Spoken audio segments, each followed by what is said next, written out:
இருக்கிறதுல மிகப்பெரிய கொடுமை என்ன தெரியுமா? நாம கஷ்டப்படுறது தான்.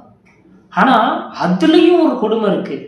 கஷ்டப்படுறது ஓகே. அப்படி கஷ்டப்படும்போது, நாம சேர்த்து வச்சிருக்க பணத்தை எடுக்க முடியாம இருக்கும் பார்த்தீங்களா? அதுதான் மிகப்பெரிய கஷ்டமே. இதுக்கு என்ன காரணம் அப்படின்னா, நம்ம எல்லாருமே முதலீடு அப்படிங்கிறது செய்வோம். ஒருத்தர் வந்து பேங்க்ல போட்டிருப்பாரு, கோல்டுல போட்டிருப்பாரு, ஸ்டாக் மார்க்கெட்ல போட்டிருப்பாரு, லேண்ட்ல போட்டிருப்பாரு. இந்த மாரி ஒவ்வொருத்தருக்கும் அவங்கவங்க என்ன விருப்பப்படுதோ, அந்த இதுக்கு தகுந்த மாரி அவங்கவங்க தன்னுடைய பணத்த வந்து முதலீடு பண்ணி வச்சிருக்காங்க. ஆனா, யாருமே ஒரு விஷயத்த பத்தி யோசிக்கவே மாட்டாங்கங்க. நம்ம இப்ப நிலத்துல போடுறோம் ஒரு ரூ. 10,00,000. இந்த 10,00,000 அப்படிங்கிற தொகை நமக்கு எப்ப தேவைப்படுது?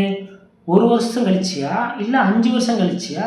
இல்லன்னா 20 வருஷம் கழிச்சியா? அப்படிங்கிறத நம்ம யாருமே யோசிக்கிறது கிடையாது. அதனால நமக்கு என்ன நடக்குது அப்படின்னா, நாம இந்த இடம் வாங்கி வச்சிருப்போம்ல, அத லாபமே இல்லாம நஷ்டத்துல வித்து அந்த இடத்தினுடைய காச வந்து நம்ம வாங்க வேண்டியதா இருக்கு. இதுக்கு நாம என்ன செய்யணும் அப்படின்னா, இன்வெஸ்ட்மென்ட் அதாவது முதலீடு அப்படிங்கிறத 3 வகையா பிரிச்சுக்கணும். 1 1 வருஷத்துக்குள்ள எனக்கு தேவைப்படும். 2 5 வருஷம் வரைக்கும் எனக்கு டைம் இருக்குப்பா. 3 5 வருஷத்துக்கு எனக்கு ஒரு 10 20 வருஷம் இருக்கு டைம். இந்த 3யும் பிரிச்சுக்கணும்.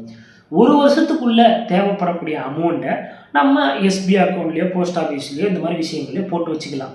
5 வருஷம் கழிச்சு தான் எனக்கு தேவை அப்படிங்கிறத நாம வந்து இந்த ஸ்டாக் மார்க்கெட் மாதிரியான விஷயங்கள்லயோ இந்த மாதிரி விஷயங்கள போட்டு வச்சுக்கலாம். 20 வருஷம் கழிச்சு தான் எனக்கு தேவை அப்படின்லாம் நம்ம நினைச்சோம்னா, அந்த மாதிரியான பணத்த வந்து நாம லேண்ட்ல வந்து இன்வெஸ்ட்மென்ட் பண்ணலாம். ஸோ இன்வெஸ்ட்மென்ட் பண்றது முக்கியம் இல்ல. நீங்க இன்வெஸ்ட்மென்ட் பண்ணக்கூடிய பணம் உங்களுக்கு எப்ப ரிட்டர்ன் வேணும் அப்படிங்கிறத இந்த 3 விஷயங்கள நீங்க பார்த்து இன்வெஸ்ட்மென்ட் பண்ணீங்கன்னா, உங்களுடைய முதலீட்ட நஷ்டத்துல வித்துட்டு வெளிய வர வேண்டிய அவசியம் உங்களுக்கு இருக்காது.